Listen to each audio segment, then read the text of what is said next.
Seduction in the Mind, Doctor Wise, Book 2, by Arjay Lewis.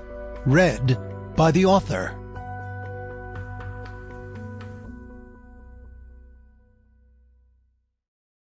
Prologue.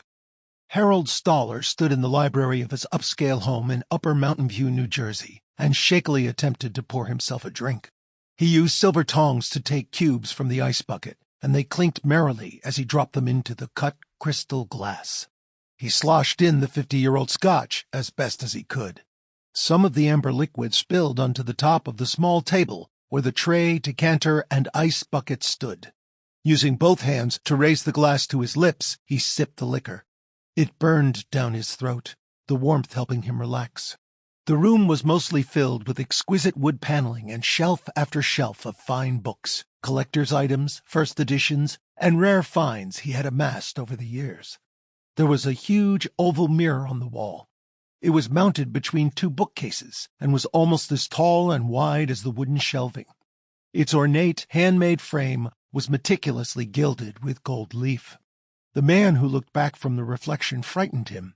It was a gaunt face, with bags under haunted eyes. He'd been a heavy man before. In fact, he'd carried too much weight with his doctors suggesting diets multiple times. Before her. At first the weight loss pleased him, and he felt better. But as the months wore on, he grew tired, more restless, and began to fear going to sleep because of the dreams. The wonderful, horrible dreams. She would come to him in the night, and they would do unspeakable acts, things he'd never even thought of doing with any other woman. If she was a woman, or was she a monster? His mobile phone vibrated in his pocket and made him jump. It was from his therapist, the one person who actually helped him. He glanced at the message on the screen.